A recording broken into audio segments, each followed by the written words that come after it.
the thought that it was another world over there. We didn't know very much about it. We knew that there were houses over there, and we knew that the first mill that was built by a man named Shenton, and we'd heard about that because it was something wonderful that the wheat should have been gristed down there at the mill. Amazingly, there were a lot of shells along the coastline there, and these disappeared at later times when the dredging was done in preparation for the Narrows interchange there. Well, of course, my visits to Como and South Perth were before the Narrows Bridge. And so the waterway where the Narrows was, there was a sort of almost a lake that came from the river. And that would have been right at the very end of Labouchere Road, where that went right down to the point, although I think they called it Mill Point Road then, right down to the very point where they did eventually dredge it all out to build the Narrows Bridge. That was a time in the late 40s when we first came over here to live, and the construction that went on there was a nightmare until it was finished in 1958. The way that they had to dredge that lovely little area, it was quite a picturesque part. The mill stood with its veins going around.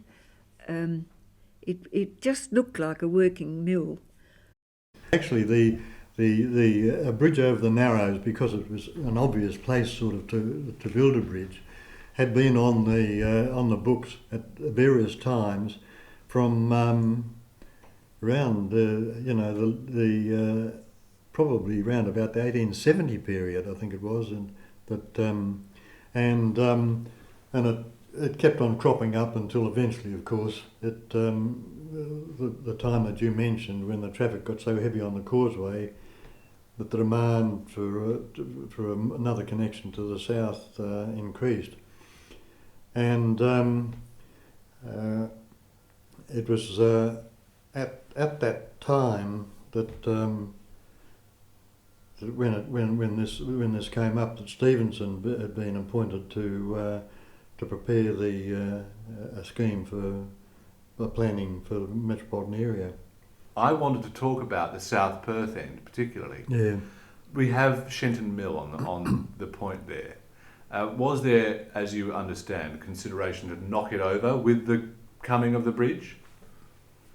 There was some talk about that, yes, but I suppose people had started to get heritage oriented then, and so that was quickly knocked on the head. Any move to demolish the old mill.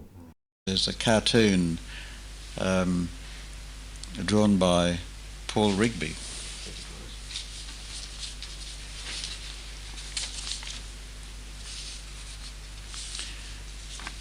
That the caption of which says, the Hands Off the Mill Society are going to look rather decorative, embedded in concrete, aren't they? And there's a picture of the mill unrestored with the old fuddy-duddies of the Hands Off the Mill, that meant the Historical Society, saying they shall not go through the mill. And there's the biggest bulldozer you ever saw driving determinedly towards the mill in order to demolish it, and the men on the bulldozer, they must be just finishing their meal or something, and one says to the other,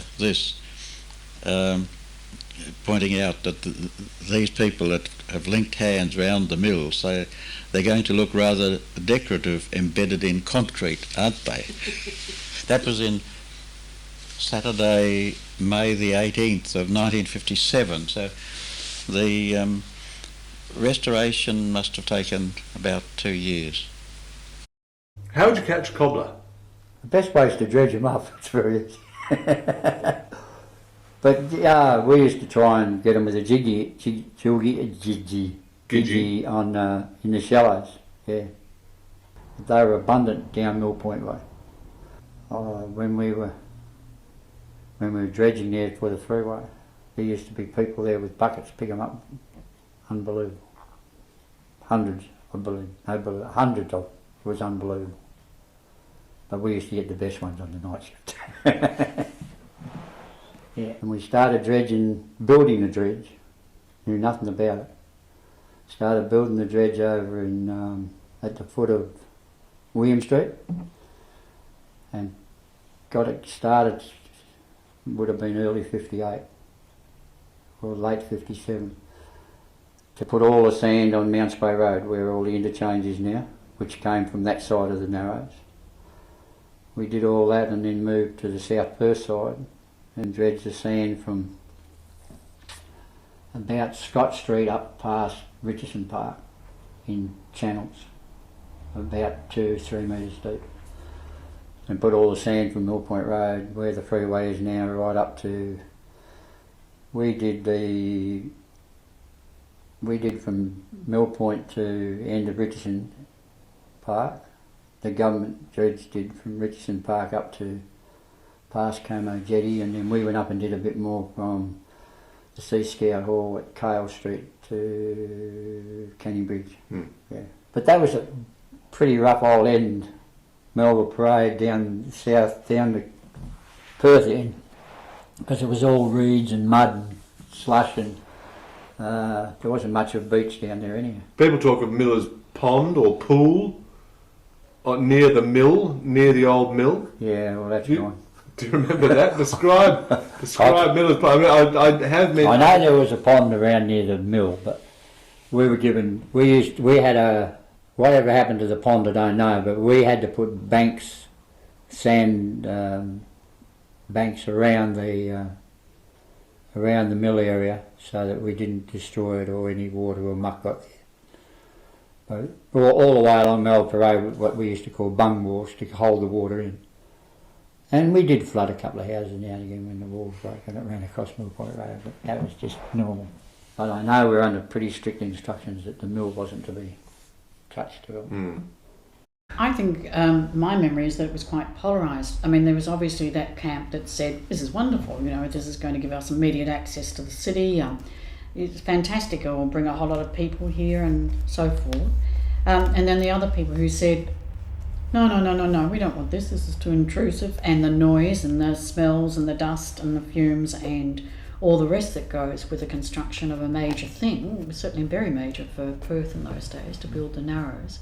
It was only 4 lanes initially, and there was no freeway initially either. It ran on to actually Labishie Road for a while, and until they actually got the freeway, which took quite some time to get the freeway running along Melbourne Waters.